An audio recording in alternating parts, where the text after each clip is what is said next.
Thank you for watching Azure in 5 minutes. My name is Michael Copps, and I'm going to show you how easy it is to backup and restore an entire Azure Infrastructure as a Service VM. Our first step is to log into the Azure Admin Portal. Just go to azure.com and click on Portal in the upper right and log in with your Microsoft account.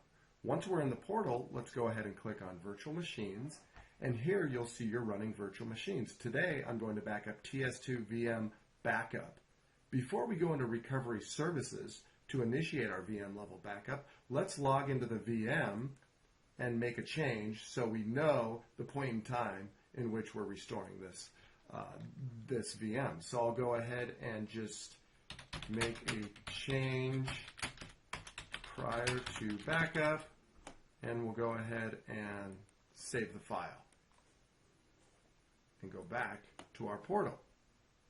Next, let's click on Recovery Services. Here we're going to enter our backup vault. Mine is Copps Demo Vault. If you don't have a backup vault, go ahead and watch Azure in 5 minutes, configuring Azure Backup.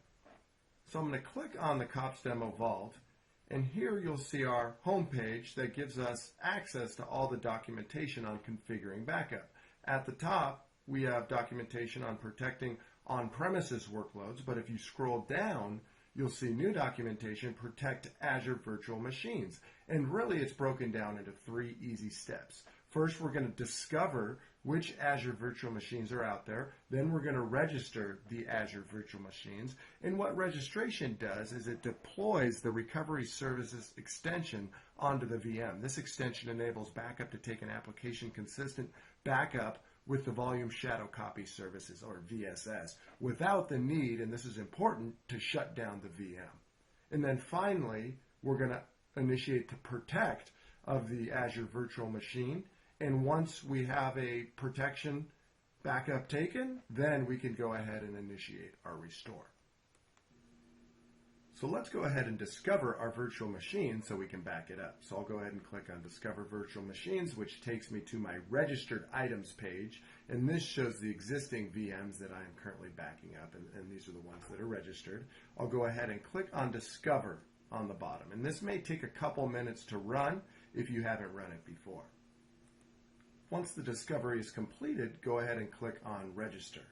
And here we'll have a list of our existing virtual machines that are available to be backed up. So let's go ahead and click on TS2 VM Backup, and that will be added as a VM that we're going to get registered. We'll click the checkbox, and then over the next few minutes, Azure will be registering this VM with the appropriate backup extension. Once registration is complete, we're ready to protect our VM.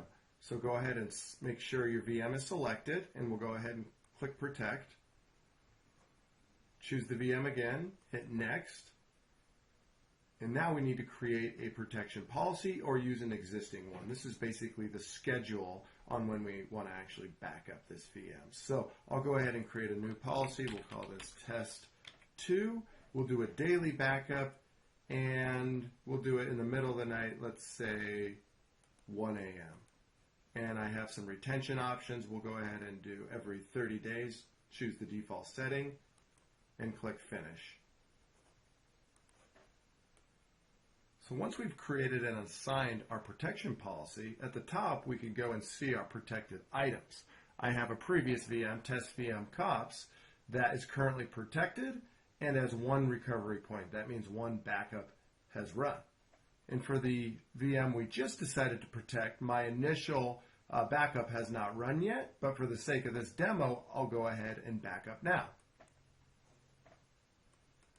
We can go ahead and click on Jobs in the upper right, and we could see the backup is currently in progress.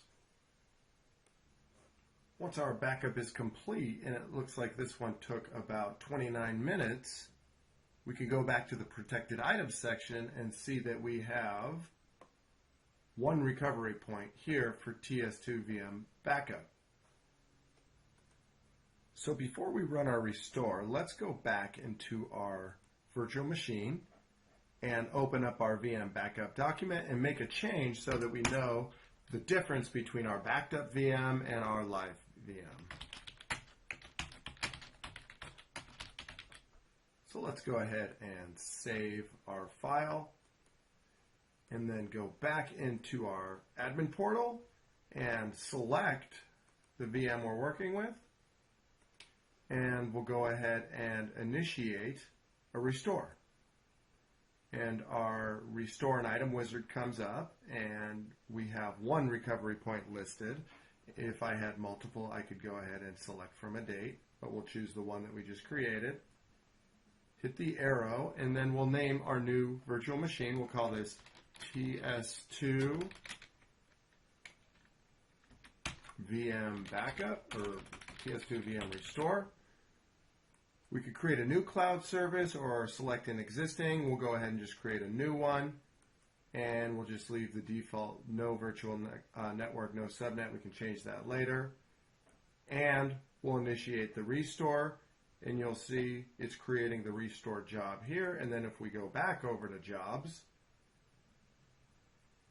our restore is currently in progress.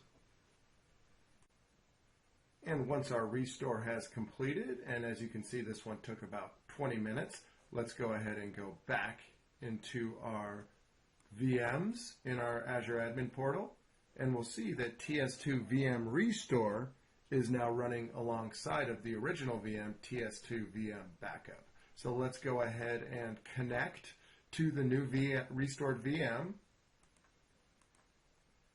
and go ahead and open up File Explorer and look for the file that we made changes to, and you'll see here that the changes we made after the backup to the live version are not here in the backed up version.